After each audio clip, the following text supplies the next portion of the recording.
नमस्कार, मी राधिका धुर्वे तुमच्या सर्वांचं माझ्या चॅनलवर स्वागत करत आहे. आज मी तुम्हाला माझ्याबद्दल काहीतरी माहिती देणार आहे. म्हणजे माझ्या शॉपमध्ये मी काय-काय शिवते, माझी शिलाई काय-काय आहे, मी ते तुम्हाला सांगणार आहे. तर माझ्याकडे जे साधे ब्लाउज आहे, ज्याच्यामध्ये लायनिंग नसते, लायनिंग मीन्स अस्तर, अस्तर नाही राहत, विथआऊट अस्तरवाले जे ब्लाउज असते, त्याची मी शिलाई ₹100 घेते आणि ज्याच्यामध्ये अस्तर आहे, त्याची मी ₹230 शिलाई घेते. त्याच्यामध्ये लांब स्लीव पण असू शकते, छोटी स्लीव पण असू आणि छोटी स्लीव असली आणि थोडं माप लहान असलं तर मी त्याची मग 200 पण शिलाई घेऊन घेते. कारण छोटं ब्लाऊज असलं आणि स्लीव पण छोटे, कारण की अस्तर छोटं लागतं. आणि जे मोठा साईज आहे ब्लाऊजचे वगैरे मोठे साईज असतात, 36 पासून जे मोठे 36, 38 वगैरे असतात, थोडेसे मोठे माप असतात, तर मग मी त्याला 1 मीटर अस्तर लागतं. स्लीव पण लांब असतात, तर मग मी त्याचे ₹230 शिलाई घेते. त्याच्यात मी लेस, दोरी वगैरे सर्व लावून देते. फक्त गोल गळा, चौकोनी गळा असे जो सिंपल सोबर गळे ते टाकून देते. आणि अगर तुम्हाला गळ्याची डिझाईन पाहिजे आहे, मी खूप जास्त प्रोफेशनल नाही आहे, पण मी साधे-साधे गळे शिवून घेते.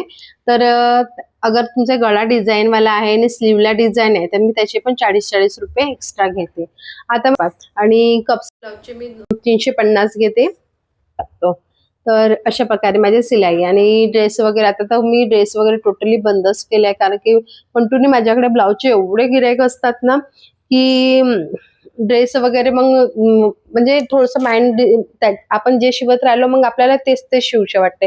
तसा ड्रेसचा कापड थोडा मोठा असतो आणि ब्लाऊजचा कपडा थोडा छोटा, तो हँडल करायला इझी होऊन जातो. हा मोठा कपडा असतो, तो काउंटरवर मग कापायला, कटिंग करायला थोडा त्रास होऊन जातो. लागेल तर लवकरच, पण तरी थोडं मला आता जास्त ब्लाउजच आवडतं शिवायला.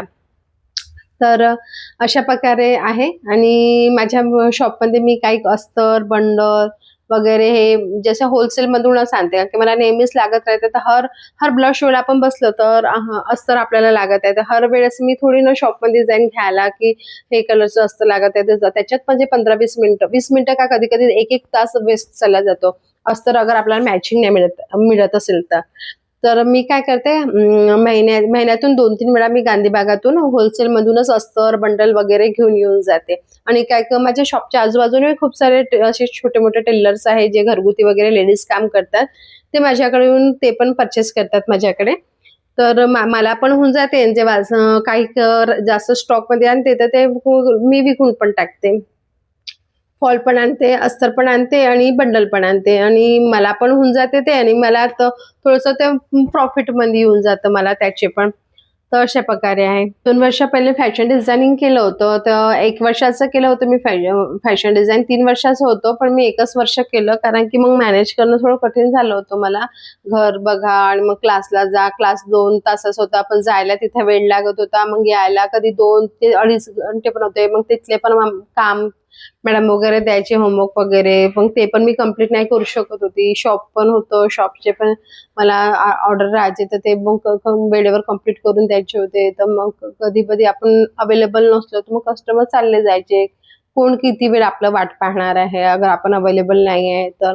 तर मग मी विचार केला, की आपल्याला जेवढं येतं आपण तितक्यातच सॅटिस्फाय राहायचं आणि जेवढं येतं तेवढंच आपण तशाच प्रकारचे आपण कस्टमर घ्यायचे. तर मी आता तसंच करते. जेवढं मला जमते मी तेवढेच कस्टमर, म्हणजे हे पॅटर्न मला येते बा, तर मी कस्टमरला सांगून देते, हो मला हा पॅटर्न येते, मी तुम्हाला करून देईन. कस्टमरने सांगितलं की हा पॅटर्न शिवून द्या मला, तर मी त्यांना सांगेल की नाही, मला हा पॅटर्न जमत नाही, तुम्ही दुसरीकडे शिवू शकता. मग कस्टमर काय होते, कधी-कधी नाही टाकत तो दुसरीकडे, तर तो म्हणते तुम्हाला जसा जमेल तसा टाका, या मी दुसरा पॅटर्न सांगते, तर तुम्हाला जमत असेल तर तुम्ही करून द्या. तर असं कधी-कधी होते, की मग त्यांना त्या दुसरा पॅटर्न सांगते, तर मला येते तो, तर मी हो म्हणून देते. नाहीतर मग मी आपल्या मताने टाकून देते. नाहीतर कोणाला नाहीच म्हणजे तोच पॅटर्न पाहिजे, तर कस्टमर मग दुसरीकडे टाकून देतात. तर अशा प्रकारे माझं काम चालू आहे. तरी पण मी महिन्याचे माझे 60 ते 70-80 असे ब्लाउज होतच राहते. म्हणजे रोजचे माझे 3, 2, कधी 3, कधी 4, कधी 1 असं ब्लाउज माझं होतच राहते. आणि संडेला माझी सुट्टी राहते. त्याच्यात मी फिटिंगचे वगैरे घेते, पिको फॉल पण घेते. तर पिको फॉल मी करत नाही. माझ्याकडे एक लेडीज आहे, मी त्यांना देऊन देते. मी ₹60 पिको फॉलचे घेते आणि फॉल बंडल वगैरे त्यांना मी माझ्यापासूनच देते आणि त्यांना 20 रुपये देते एक्स्ट्राचे. म्हणजे असं पकडून मी त्यांना ते काम देऊन देते पूर्ण. आणि फिनिशिंग जसं ब्लाऊजला फिनिशिंग करायचे ते पण मी करत नाही, मी त्यांनाच देऊन देते फिनिशिंग करायला. तर मी त्यांना फिनिशिंग करायचे 10 रुपये देते. अशा प्रकारे माझं काम चालू आहे आता. असं माझ्या शॉपमध्ये कसं होते ना, की साधे ब्लाऊजवाले पण जास्तच राहतात. असं नाही की हर लोकांना डिझाईनचाच ब्लाऊज पाहिजे आणि सर्वांना फॅशनेबलच ब्लाऊज असं नसतं. खूप सारे कस्टमर असते की त्यांना साधेच कटोरीचे ब्लाऊज असते, साधा गौल गळा असते, असेच ब्लाऊज पाहिजे. तर असे पण भरपूरसे कस्टमर असतात. तर आपण अगर बेसिक पण शिकलो तरी आपण खूप सारे घरी पण शिवलो तरी आपण खूप सारे म्हणजे बरेच आपण पैसे कमवू शकतो. अगर आपल्याकडे कस्टमर येत असेल तर आपली फिटिंग त्यांना बसत असेल, आपली फिनिशिंग चांगली असेल तर आपण छान कमाई करू शकतो. त्याच्यामध्ये कसं होते ना, फिटिंगचे कपडे येऊन जाते त्याच्यामध्ये, पिको फॉल येऊन जाते त्याच्यामध्ये. तर आपलं म्हणजे घर बसल्या आपलं छान इन्कम होऊन जातं. आपल्याला कुठे जा पण नाही लागत आणि काही नाही. जेव्हा मी शॉप टाकलं होतं तेव्हा मला स्टिचिंग वगैरे म्हणजे ब्लाऊज वगैरे तेवढे नाही. स्टिचिंग वगैरे यायची कारण की माझी मम्मी शिवायची, तर मला स्टिचिंग वगैरे यायची.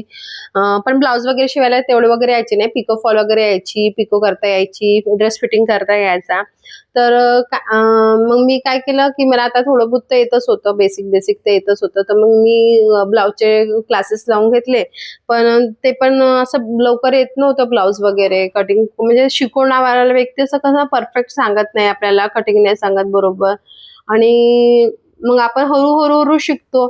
तर माझा एक बेनिफिट काय झाला, मी गारमेंटची शॉप टाकली होती, छोटीशीच शॉप टाकली होती मी गारमेंटची.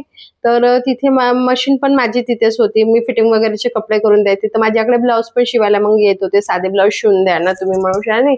तर मग मला लक्षात आलं की आपल्याकडे ब्लाऊज येत आहे बा शिवायला, तर आपण एक क्लास वगैरे करूया. मग मी एक वर्षाचा फॅशन डिझाईनचा कोर्स केला. आणि आणखी एक छोटासा टेलिग्रामचा पण एक लेडीज होत्या, ते घरगुती शिकवायचे ब्लाऊज वगैरे. तर मी त्यांच्याकडून पण 1-2 महिने शिकून घेतलं आणि त्याच्यानंतर फॅशन डिझायनिंगचा 1 वर्षाचा कोर्स. पण त्याच्यामध्ये फॅशन डिझाईनमध्ये कसं झालं, तिथे पण मला बेसिकच शिकलं, कारण फर्स्ट इयरमध्ये बेसिकच होतं. तर अशा प्रकारे करता मला मग हळू म्हणजे कसं शॉपमध्ये कसं होतं, एकच मापाचं आहे. प्रत्येक वेगवेगळ्या मापाचे ब्लाऊज येतात. जसं आपण शिवत राहतो तसं आपण परफेक्ट होत जातो. तर आता तर मला तेवढं काही प्रॉब्लेम वगैरे होत नाही. ब्लाऊज वगैरे माझे परफेक्टच बसतात. थोडंसं ढिलं-फिट्ट झालं तर मी त्यांना करून देते. आणि काही पण प्रॉब्लेम झाला मी त्यांना कस्टमरला सांगते, तुम्ही घालून बघा आणि खूप प्रॉब्लेम आली तर मला सांगा, तसं मी तुम्हाला करून देईन.